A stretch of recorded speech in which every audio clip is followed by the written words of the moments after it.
ചെറുപുഴ പഞ്ചായത്തിലെ കാനവേൽ എന്ന പ്രദേശത്താണ് നമ്മളിപ്പോൾ ഉള്ളത്. ഇവിടെ വന്യജീവി ആക്രമണത്തിനെതിരെ സുരക്ഷയൊരുക്കാനായി നിർമ്മിച്ച വൈദ്യുതി വേലികൾ പ്രവർത്തനരഹിതമായിട്ടാണ് ഉള്ളത്.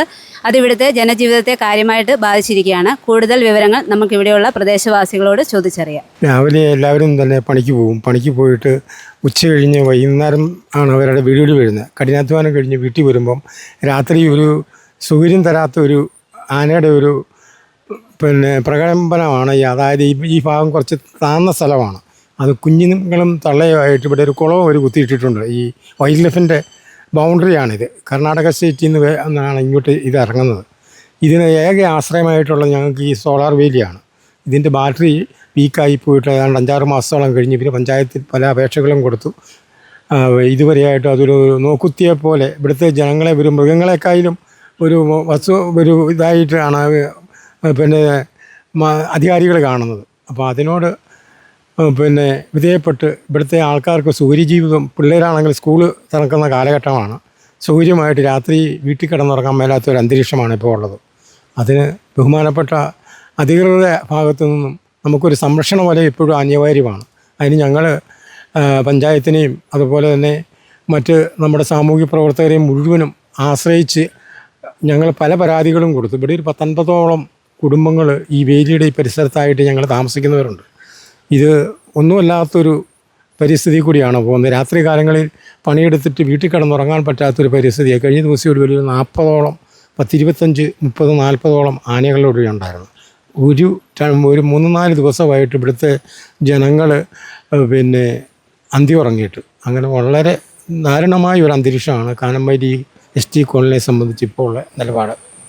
ഒരു 6 മാസക്കാലമായി കറണ്ടുകളില്ല. പിന്നെ ബാറ്ററി സോളാർ പലയിടത്തും കാര്യങ്ങൾ പഞ്ചായത്തൊക്കെ പരാതിയൊക്കെ കൊടുത്തായിരുന്നു.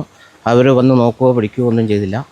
അങ്ങനെ ഒരാഴ്ചയോളമായി ആനശല്യം ഏറെ വരികയും ഇവിടെ കിടന്നുറക്കോ കാര്യങ്ങളോ ഒന്നുമില്ല. കഴിഞ്ഞ തവണ തന്നെ നമ്മുടെ ജലനിധി ടാങ്കിൻ്റെ അവിടെ ഒരു 6:50 ആയപ്പോൾ വന്നു. അവിടുന്ന് ഒരാൾ പടക്കം പൊട്ടിച്ച് ഓടിക്കുകയായിരുന്നു ആനശല്യം.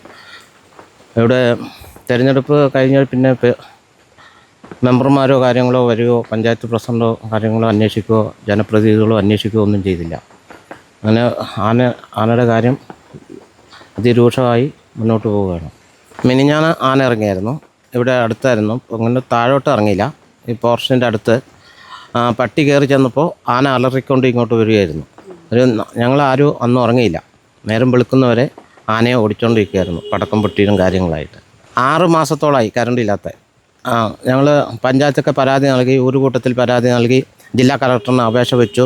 സോളാർ വേലി ഒന്ന് പുതുക്കി പണിയണം, പിന്നെ തൂക്കുവേലി നിർമ്മിച്ചു തരാമെന്നൊക്കെ പറഞ്ഞു. ഇതൊരു വാഗ്ദാനം മാത്രമേ ഉണ്ടായിരുന്നുള്ളൂ. അത് പ്രവൃത്തിയിലെത്തിയില്ല. കറണ്ട് വേലിയുടെ ഉൽപ്പാദനം ഇവിടെ നിന്നാണ്. ബാറ്ററി പോയിട്ട് ഒരു 6 മാസത്തോളമായി. ഞങ്ങൾ പഞ്ചായത്തിലൊക്കെ അപേക്ഷയും കാര്യമൊക്കെ കൊടുക്കുകയായിരുന്നു. അത് പൂർത്തീകരിച്ച് തന്നില്ല. ഇപ്പോൾ ഭയങ്കര ബുദ്ധിമുട്ടും കാര്യങ്ങളാണ്. ആന ഇവിടെ ഇറങ്ങിയെത്തേറി ഞങ്ങൾ പലതവണ ഇത് ആവർത്തിച്ച് പറഞ്ഞു കറണ്ട് വേലി ശരിയാക്കി തരണമെന്ന്. ഇതുവരെ ശരിയാക്കി തന്നില്ല. ഇവിടെ ഇപ്പം ആന ഇറങ്ങാൻ തുടങ്ങിയിട്ട് വർഷങ്ങളായി, ഇപ്പോൾ കാലങ്ങളായി നമ്മളിപ്പോൾ ഇവിടെ താമസിച്ച് വരുന്ന ഒരു മനുഷ്യരാണ് നമ്മളെല്ലാവരും കൂടെ. അപ്പോൾ ഇപ്പോൾ ഈ കുറച്ച് കാലമായിട്ട് ഇപ്പോൾ ഈ ആനശല്യം വളരെ കൂടുതലായി വരികയായിരുന്നു. അപ്പോൾ ആദ്യമൊന്നും ഇപ്പോൾ ഈ പകൽ അങ്ങനെ വലിയ ശല്യമില്ലായിരുന്നു. ഇപ്പോൾ ഇപ്പോൾ കുറച്ചൊരു കാലമായിട്ട് ഇപ്പോൾ വളരെ പകൽ വരെ ഇറങ്ങിയിട്ട് വല്ല ശല്യമായി. അപ്പോൾ നമ്മൾക്ക് ഇപ്പോൾ ഈ വൈദ്യുത വേലിയാണെങ്കിലും ഇപ്പോൾ കറണ്ടില്ല. ഇപ്പോൾ ഇതിൻ്റെ എന്താ കംപ്ലയിൻ്റ് ഒന്നും എനിക്കറിയത്തില്ല. സോളാറിന് കംപ്ലയിൻ്റ് ആണോ അല്ല ബാറ്ററിയുടെ ആണോ അതിനെപ്പറ്റി എനിക്കറിയത്തില്ല. അപ്പോൾ ഒരു മെമ്പറെ വിളിച്ചു ചോദിച്ചാൽ അവരോട് ചോദിക്കാൻ വേണ്ടി നമുക്കിപ്പം പെട്ടെന്ന് പറയാൻ പറ്റുന്ന മൂപ്പനോടൊക്കെയാണ്. മൂപ്പനൊക്കെ ഒന്ന് ചോദിച്ചു നോക്കുക എന്താ കംപ്ലയിൻറ്റ്, അതിൻ്റെ പ്രശ്നങ്ങൾ എന്താണ്.